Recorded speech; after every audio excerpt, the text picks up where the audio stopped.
Hello friends and fellow threadbenders. I am Heather Moon and I'm going to show you how to construct the American Duchess 1912 wrap cape.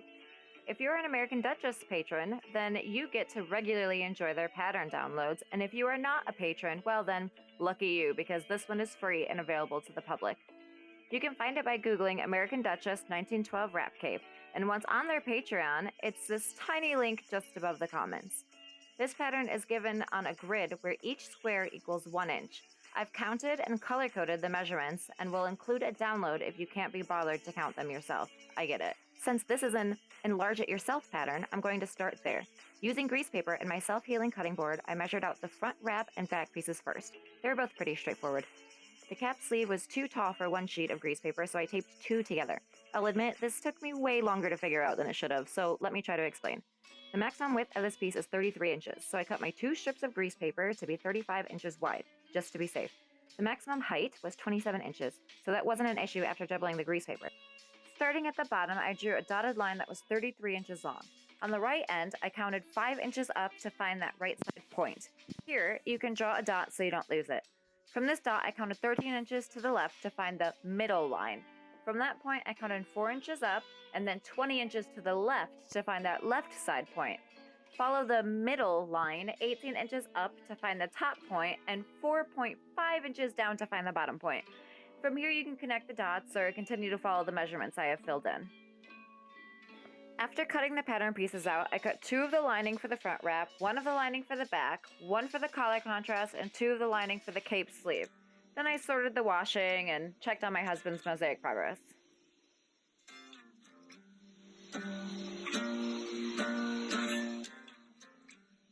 If you are interested in art, in this case mosaics, then I would suggest checking out my husband's Instagram page. He has posted up a ton of mosaics around our town. This one is currently still in the works on the date this video releases and is going to be pretty big. If I were you, I would definitely look out for that, though I may be biased.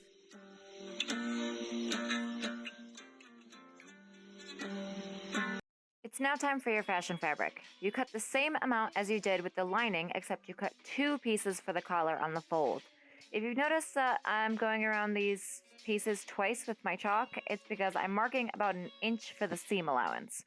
I've tattooed a few inch and centimeter marks on my index fingers specifically for this purpose.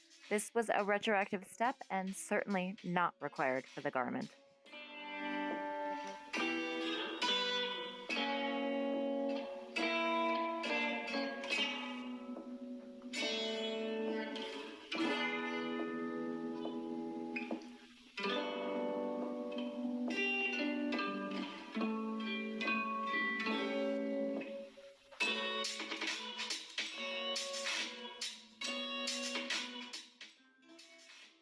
Finally, it is time to sew.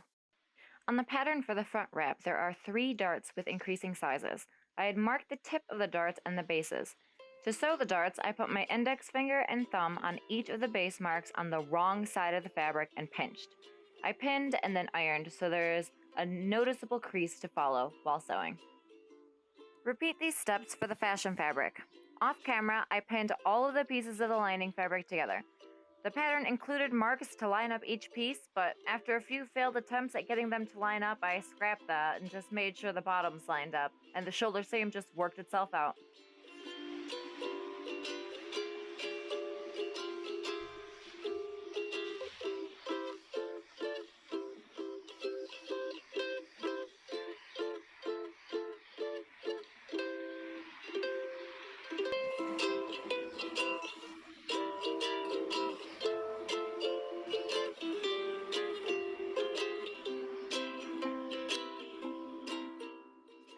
When all of the seams are together on both the lining and the fashion fabric, it's important to iron the seams open.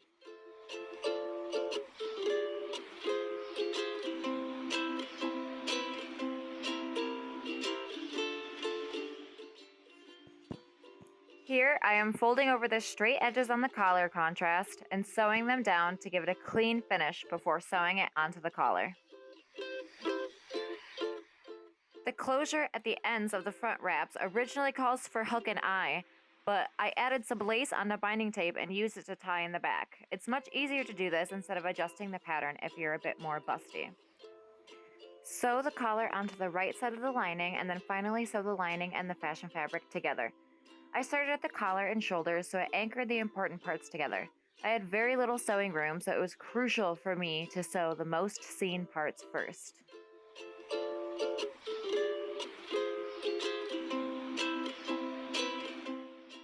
After everything was sewn together, I used pinking shears to trim the edges so that there were no loose frays. After brushing the fibers off, I turned her right side out.